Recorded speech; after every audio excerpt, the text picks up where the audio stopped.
quiero decir algo respecto a esto de la continua contradicción comunicacional. Acaba de declarar la subsecretaria, hace 1 hora y cuarto atrás dijo: los contactos estrechos pueden seguir trabajando. ¿Cómo? No se trata de personas enfermas y se realiza por acuerdo entre el empleador y el trabajador. ¿Es eso comunicación en crisis clara? Por supuesto que no. Lo dice la subsecretaria Daza. O sea, entonces, ¿qué hacen las personas? O sea, ¿cuál es la importancia entonces de hablar de contactos estrechos? ¿Seguro? Porque me parece que... Esto es un tweet del Ministerio de Salud. Vean, el Ministerio de Salud, de hecho, hoy a las 2:11 p.m. dice, subsecretaria Daza en otro canal, los contactos estrechos, comillas, pueden seguir trabajando, no se trata de personas enfermas y se realiza por acuerdo entre empleador y pero trabajador. pueden seguir trabajando en teletrabajo, me Entonces, imagino. ¿cuál es la idea de ser contacto estrecho? Si tú eres contacto estrecho, debieras hacer cuarentena para saber si es que efectivamente puedes ser el... Es que ¿sabes lo que me pasa con esta situación que tú dices? No se puede acomodar. Cuando ella estuvo en cuarentena y cuando estuvo también, ¿se acuerdan? El ex subsecretario Zúñiga también se acomodó un poco la cuarentena de cómo. ¿Esto se acomodó para el equipo de Piñera? Es que, o sea, que los que estuvieron en contacto estrecho con Piñera ahora pueden todos ir a trabajar porque es especial. Nuevamente el mensaje es como de la excepcionalidad. Entonces eso genera, no sé exactamente cuál es la razón, pero genera mucha disonancia entre las personas porque nadie sabe qué es qué. Ya es confuso. Ya hay mucha incertidumbre, el contagio lo produce, entonces como, no sé. Es que no puede ser, de verdad que no puede ser. A ver, si bien el presidente Piñera y la primera dama dieron negativo, eso no quiere decir que no estén infectados por el virus. Tienen que hacerse una nueva PCR en varios días más. Quiere decir que ayer a las 8 de la noche la carga viral que tenían no daba para positivo de COVID-19, que es muy distinto.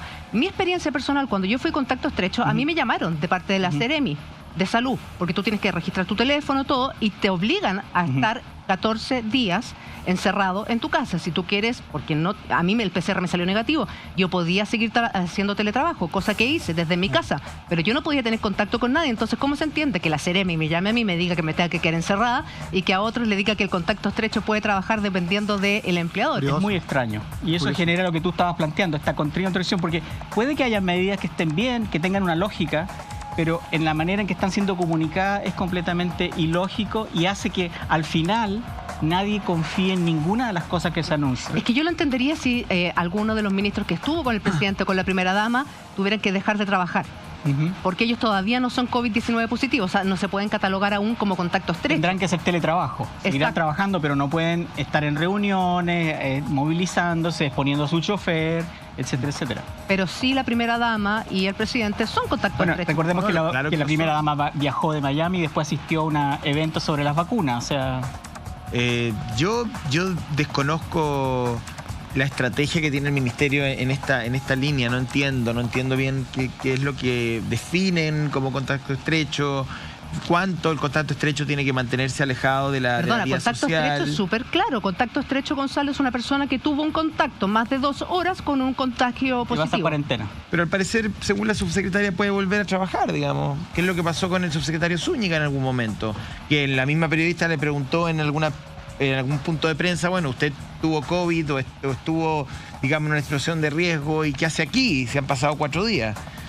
La verdad es que en eso el gobierno creo que se cae, como en la mascarilla de Cachagua, como en el funeral de Bernardino Piñera.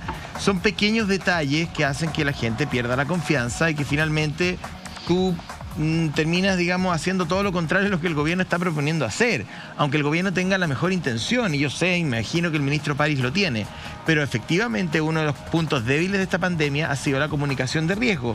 No solamente tú tienes que combatir la pandemia con medidas efectivas, sino que tienes que comunicar esas medidas de una forma que el público las pueda decodificar con sentido para que modifiquen su conducta. Pero de capitán a paje, pues. No puede ser que cuando a ustedes les toca o tienen algún contacto estrecho tengan que respetar y la Seremi se encarga de llamarte por teléfono.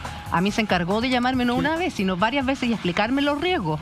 Pero cuando le toca a las altas esferas, no, ahí es distinto. Ahí vamos, y yo creo que no son pequeños detalles, yo creo que son grandes detalles. Claro. Porque finalmente, claro, tú ves al presidente paseando sin mascarilla y después ves diciendo, vemos en la noticia, en todos lados, los controles que hay, oye, ¿por qué no usan la mascarilla?, etcétera, etcétera.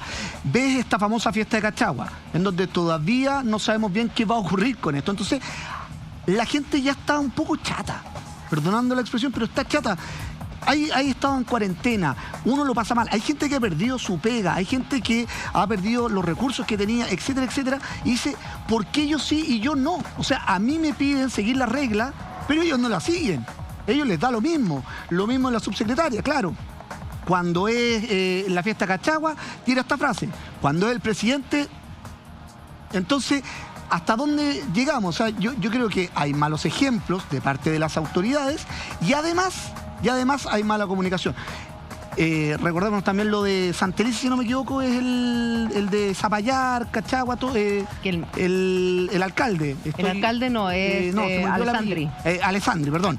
También, o sea, él también... Que apareció en una fotografía sin mascarilla. Con 20 personas sin mascarilla y después da un ejemplo. Le pasa residencia a santiaguino porque sabemos que estamos también a puertas de una elección. Entonces, ¿qué queremos? ¿Hacer política o queremos efectivamente recuperarnos del COVID-19, que es este virus que nos tiene a todos hasta acá? Ahora, nos dejó bien sorprendidas las declaraciones de Gonzalo. Y Gonzalo, para que no quepa duda, les vamos a leer lo que significa hacer contacto estrecho según la definición del MinSal. Ya, veamos. Para que no quepa duda. Dice así la definición del MinSal. Haber mantenido más de 15 minutos de contacto cara a cara a menos de 1 metro sin mascarilla. Ahí pasas de inmediato a ser contacto estrecho de la persona que estuvo o está con COVID-19. Haber compartido un espacio cerrado por 2 horas o más en lugares tales como oficina, trabajos, reuniones, colegios, entre otros, sin mascarilla. Vivir o pernoctar en el mismo hogar o lugares similares a hogar, tales como hostales, internados, instituciones cerradas, hogares de ancianos, hoteles, residencias, entre otros. Y haberse trasladado en cualquier medio de transporte cerrado a una proximidad menor de 1 metro con otro ocupante del medio de transporte que está contagiado sin mascarilla. Yo fui contacto estrecho porque llevé a mi mamá en todo momento con mascarilla, en el automóvil, yo con mascarilla, estuvimos realizándose el PCR en una habitación durante 2 horas, todo el tiempo con mascarilla y quedé con contacto estrecho. Entonces, me parece curioso esto que ¿dice ahí cuánto tiempo entonces tiene que contacto estrecho cuidarse? No, justo esa parte no la tengo, Gonzalo, pero te la busco. Pero antes en junio eran 14 días los que tenías que estar. Independiente de si tu PCR salía negativo o salía positivo. Porque estabas como contacto estrecho, Gonzalo. A ver, ¿qué es lo que se debiera comunicar? Si yo estoy en contacto estrecho con una persona que ha sido diagnosticada o que se sospecha que puede tener COVID, ¿qué debiera hacer yo? Debería comunicarse muy simplemente. Tengo que simplemente esconderme por 2 semanas. Tengo que aislarme por 2 semanas. Y probablemente, si es posible, obtener un PCR. Eso es lo que hace sentido. Es decir, es la manera. Cuando hablamos de TTA, hablamos de la trazabilidad, del testeo y del aislamiento, lo que estamos hablando es eso. Justamente son distintos pedazos que te ayudan a controlar, porque eso, si no, la persona diagnosticada, contacto estrecho, este contacto estrecho incluso podría ser asintomático, no tener ningún síntoma, pero contagiar a un montón de otras personas. Esa es la clave para cortar la cadena de contagio. Es simple, es algo en que todos debiéramos participar, pero insisto, este tipo de comunicación es rara. Ahora es una conversación entre yo y mi empleador. O sea, no hace sentido, no le veo el sentido. Es como el tema de las licencias, ¿se acuerdan? Que fue cambiando el tema de las licencias por COVID o por contacto estrecho. Entonces, cuando estamos preocupados de este nuevo instructivo que habla de que las comunas que tienen cuarentena solo van a poder comprar insumos básicos, alimentación, remedios y ferretería, y que no van a poder ni comprar ropa, juguetes, nada que sea no básico, porque esas partes no puedes salir a comprar.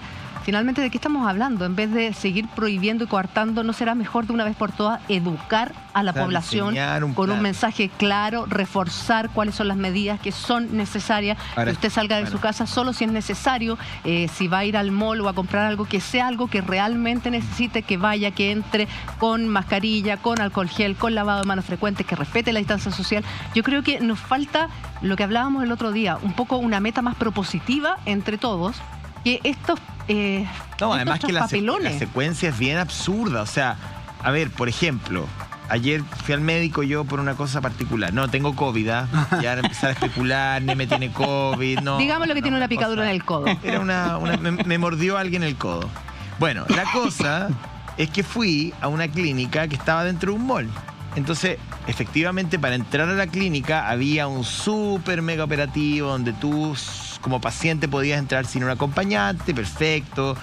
subir al piso solamente, digamos, al cual está tu consulta, no podías pasearte por la clínica, te sanitizaban entero. Pero como estaba en un mall, en un patio de comidas, digamos, digamos, tiendas de retail, o sea, era un gentío afuera. O sea, un gentío en la tienda del retail, en los restaurantes, y tú llegabas a esta suerte como de freezer, donde te ponían en esta cámara como para entrar a la NASA.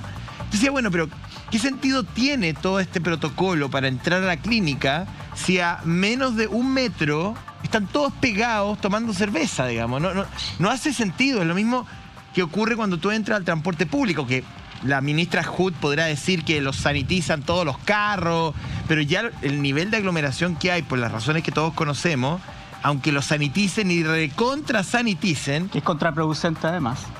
digamos, un bus del Transantiago o un carro del metro es un lugar muy riesgoso.